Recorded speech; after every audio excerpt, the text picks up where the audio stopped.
የደረትና የአንገት ጡንቻዎችን እንዲፍታቱ ያደርጋል። ህመም የሚሰማው ቦታ ላይ በቀላሉ ማሸት፣ አንገቶንና ትከሻውን ማሸት፣ ገላውን በሙቅ ውሃ መታጠብ። ሁለተኛ በቂ እረፍት ማድረግ። መደበኛ የእንቅልፍ ሰዓት ይኑሮ። ሁሌም በተመሳሳይ ሰዓት የመተኛ ልምድ ያዳብሩ። በቀን እንቅልፍ መተኛት ያስለመዱ ከሆነ ከ20 እስከ 30 ደቂቃ ብቻ ቢሆን ይመከራል። ከዛ በላይ እንቅልፍ ከወሰዱ የሌሊት እንቅልፎ ሊያዛባ ይችላል። እንቅልፎ ያልመጣ ከሆነ ራስዎን እያስገደዱ መጽሐፍ በማንበብ ራስዎን ያድክሙ። ሶስተኛ አመጋገብዎን ያስተካክሉ። መደበኛ የሆነ የምግብ አይነት ይኑሮ። ቁርሶን መመገብ አይዘንጉ። ማይግሬን ቀስቃሽ የሆኑ ምግቦች ያስወግዱ። ለምሳሌ እንደ ቸኮሌት፣ አይብ፣ ቡና እና የአልኮል መጠጦች። አራተኛ የአካል ብቃት እንቅስቃሴ ማድረግ የማይግሬን ራስ ምታትን ይቀሰቅሳል። ነገር ግን ሐኪሞ በማማከር ቀለል ያሉ እንቅስቃሴዎችን ያድርጉ። ለምሳሌ እንደ ውሃ ዋና፣ የእግር ጉዞ የመሳሰሉትን ማድረግ ይችላሉ። አምስተኛ ጭንቀቶን ይቆጣጠሩ። ጭንቀት የማይግሬን ራስ ምታትን ይቀሰቅሳል። በእለት ተእለት የኑሮ ሁኔታዎች የሚያጋጥሙንን አስጨናቂ ነገሮች መከላከል ባይቻልም ከነዚህ በታች የተዘረዘሩ በመፈጸም መቀነስ ይቻላል። ቀለል ያለ የኑሮ ዘይቤ ይኑሩ። ጊዜውን በአግባቡ ይጠቀሙ። የእረፍት ጊዜ ይኑሮ። ለነገሮች በጎ አመለካከት ይኑሮ። ራስዎን ዘና ያድርጉ። ስድስተኛ የራስ ምታቱን በተመለከተ የግል ማህደር ይኑሮ። በግል ማህደር መመዝገብ የራስ ምታቶ የሚያስነሳውን ሁኔታ ለማወቅ እና ምን እንደሚያስፈልገው ለማጤን ይረዳዎታል። ውድ አድማጮቻችን ስለ ማይግሬን የራስ ምታት የሚያስታግሱ 6 ሁኔታዎች ይህን ያህል ካልናችሁ አንድ ነገር እንበሉ። በማቀዝቀዣ ወይም ፍሪጅ ውስጥ መቀመጥ የሌለባቸው ምግቦችን ያውቁ ኖራል? ካላወቁ እነሆ በጥቂቱ አንዳንድ እንበለው። በማቀዝቀዣ ወይም ፍሪጅ ውስጥ መቀመጥ የሌለባቸው ምግቦች በማቀዝቀዣ ውስጥ ማስቀመጥ ተገቢ የሆነ ምግብ የማቆያ መንገድ ነው። የሙቀት መጠን በቀነሰ ቁጥር የባክቴሪያ የመራባት አቅምም እንዲሁ ይቀንሳል። ይህም ምግቦች በጤናማ ሁኔታ እንዲቀመጡ ያደርጋል። ነገር ግን ሁሉም አይነት ምግቦች በማቀዝቀዣ ውስጥ አይቀመጡም። ከተቀመጡም ግን ጣዕማቸውና ሳይበላሹ የመቆየት እድላቸው ይቀንሳል። በማቀዝቀዣ ውስጥ መቀመጥ የሌለባቸው ምግቦች አንደኛ ድንች በደረቅና ባልሞቀ ወይም ባልቀዘቀዘ ቦታ በቤቶ ውስጥ ያስቀምጡ። ማቀዝቀዣ ውስጥ ማስቀመጥ ድንቹን ጣዕሙን ያሳጣዋል። ሁለተኛ ሽንኩርትን በቤት ውስጥ አየር በሚያስገባ መያዣ ውስጥ ማስቀመጥ ይገባል። ነጭ ሽንኩርት ልክ እንደ ሽንኩርት በተመሳሳይ ሁኔታ ያስቀምጡ። ሶስተኛ ቲማቲም በአብዛኛው ቲማቲምን በማቀዝቀዣ ውስጥ እናስቀምጥ ይሆናል። ነገር ግን ቲማቲሙን እንደነበረ አያቆይልንም። ስለዚህም በላስቲክ ውስጥ ማስቀመጥ ይመከራል። አራተኛ ማር ለአመታት ሳይበላሽ የመቆየት አቅም ያለው ሲሆን ማርን እንዲሁም በንጹህ ዕቃ ውስጥ ባልሞቀ ወይንም ባልቀዘቀዘ ቦታ ማስቀመጥ ይመከራል። ውድ ከጤና ዙሪያ ፕሮግራም አድማጮቻችን ለዛሬ 2 ርዕሰ ጉዳይ ይዘንላችሁ ቀርበን ይህን ያህል ካልናችሁ በሚቀጥለው ሳምንት በተመሳሳይ ሰዓት በተለየ ፕሮግራም እስከምንጠብቃችሁ ሰላም ሁኑ።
አድማጮቻችን የሀበሻ ሬዲዮ የ24 ሰዓት ፕሮግራማችንን ላይቭ ወይም ቀጥታ ለማዳመጥ በስልክ ቁጥር 2314601175 በመደወል አንድ ቁጥርን ይጫኑ። ያለፉትን የቅዳሜ መዝናኛ ፕሮግራም ለማዳመጥ ሁለት ቁጥርን ይጫኑ። በኢንተርኔት www.myradiostream.com/habasha ወይም በቱንኢን ሀበሻ ሬዲዮ ዩኤስን በመፈለግ በስልኮ በአንድሮይድ በአይፎን በአይፓድ በታብሌት እና በስማርትፎን ማዳመጥ ይችላሉ። የሀበሻ ሬዲዮ የ24 ሰዓት አገልግሎት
ከአልኮል መጠጥ ጋር ፍቅር ያዘኝ ምን በጀኝ።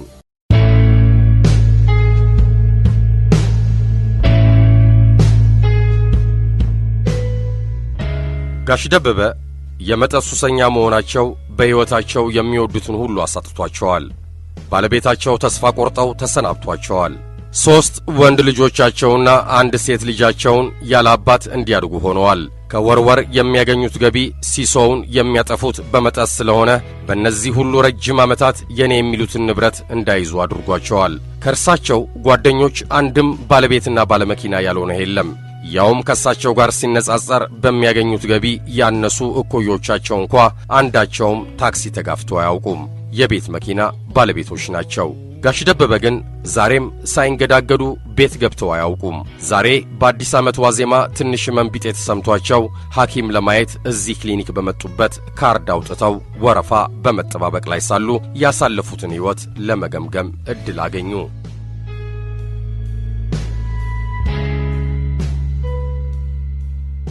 ድሮ የኮሌጅ ተማሪ ሳሉ ነበር ውቤ በረሃን ማዘውተር የጀመሩት። መጀመሪያ አካባቢ መጠጥ የሚባል ነገር ጣዕሙ ሁሉ ሊዋሃዳቸው ስላልቻለ ለስላሳ መጠጥ ይዘው ዳንሱንም ሙዚቃውንም ይታደሙ ነበር። የኋላ ኋላ ጓደኞቻቸው ምን በለስላሳ መጠጥ ትሽኮረመማለህ? ወንድ አይደለህም እንዴ? ኮስተር ያለ ነገር ያዝ እንጂ ሲሏቸው ሳይወዱ በግድ ወደ አልኮል መጠጥ ተሸጋገሩ። ይህ ነገር ቀስ በቀስ ሱሰኛ ያደረጋቸው። የመጀመሪያ ባለቤታቸውን ካገኙ በኋላ መጠጥ ለማቆም ሞክረው ነበር። ለጥቂት ጊዜ ተሳክቶላቸዋል። ሆኖም ሳይጠጡ ወደ ቤት የገቡባቸው ወቅቶች እጅግ አስጨናቂዎች ነበሩ።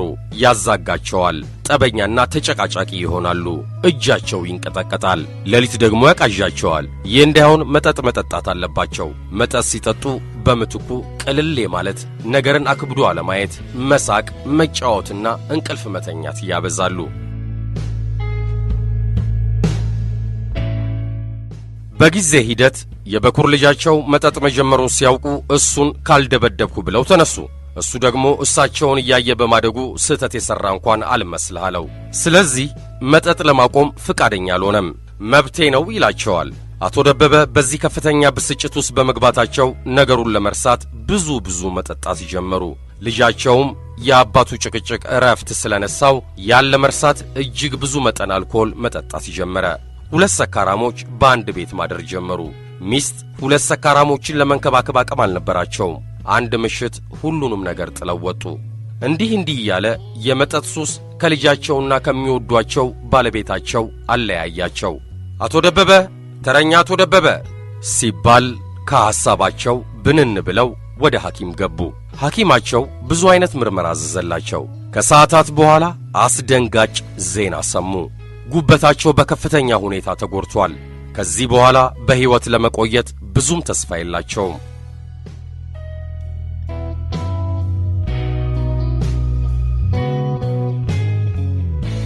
አንድ ሁለት እንበል።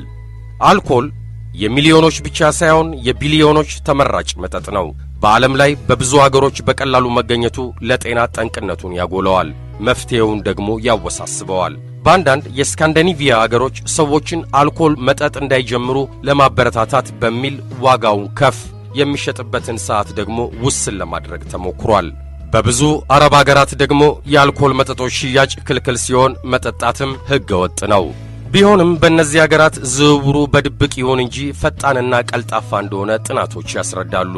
አንዳንድ ጊዜ የአልኮል መጠጥ የሚያመጣው ኢኮኖሚያዊና ማህበራዊ ቀውስ እጅግ በሚስጥር ከሚዘዋወሩት አደገኛ ዕጾች ያልተናነሰ ነው። ልዩነቱ የአልኮል መጠጥ ጉዳቱ በጊዜ ርዝመት የሚታይ ሲሆን፣ አደገኛ ዕጾች ግን አደጋቸው ወዲያው ነው። አልኮል የአእምሮ የነርቭ ማዕከል ውስጥ ገብቶ እንደ ልቡ ስለሚዘዋወር በተራዘመ የጊዜ ሂደት ለከፋ የጤና ጉዳት የሚያጋልጠን የተፈቀደ አደገኛ ዕጽ ነው ማለት ይቻላል። ስሜቱ ምን ይመስላል?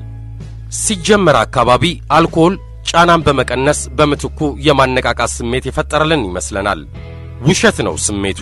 ይህ ነፃ ለቀቅ የማለት ስሜት ነው። የኋላ ኋላ ራሳችንን መቆጣጠር እስኪያቅተን ድረስ እያሳሳቀ ገደል የሚከተን። ከዚያ ደግሞ የአስተሳሰብ ፍጥነታችንን እየቀነሰ ሄዶ በመጨረሻ በቀላሉ እንቅልፍ ሸለብ እንዲያደርገን ያደርጋል። ቀስ በቀስ ራስን ወደ መሳትና የሞት ደጅ እያደረሰ ይመስለናል። በየዓመቱ እጅግ ብዙ ሰዎች ከመጠን ያለፈ አልኮል በመውሰዳቸው ይህችን ዓለም ባልጠበቁት ፍጥነት ይሰናበታሉ። ለመሆኑ በልክ መጠጣት ብሎ ነገር አለ? ሌላው አጨቃጫቂ ነጥብ በልክ መጠጣት የሚለው አነጋገር ነው። ሰውነታችን መጠጥን ቶሎ ይላመዳል። የዛሬ ልካችን 2 ቢራ ከሆነ የነገ ልካችን 4 ይሆናል።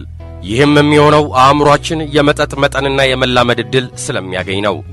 በሌላ በኩል አንዳንድ ሰዎች በየሳምንቱ የምንወስደው የአልኮል መጠጥ መጠን እንጂ የአንድ ጊዜ ወይም የአልፎ አልፎ የአልኮል ደንበኝነት ጉዳት እንደሌለው ያስባሉ። ይህ ፍጹም ስህተት ነው። እጅግ ብዙ ቀውሶች የሚፈጠሩት በአጋጣሚዎች በሚወሰዱ መጠን ያለፉ አልኮሎች ነው። ሰካራም ስንሆን ነገሮችን የምንመነዝርበት ሕሊና ሚዛኑን ይስታል።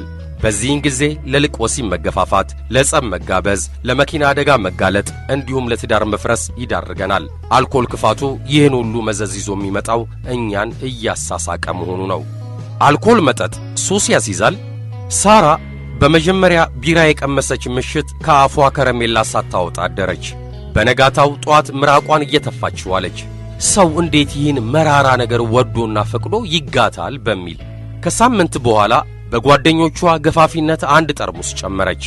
ያን ጊዜ ትንሽ ሞቅ ስላላት ከት ብላ እየሳቀች ቅልል ብሏት ወደ ቤት ገባች።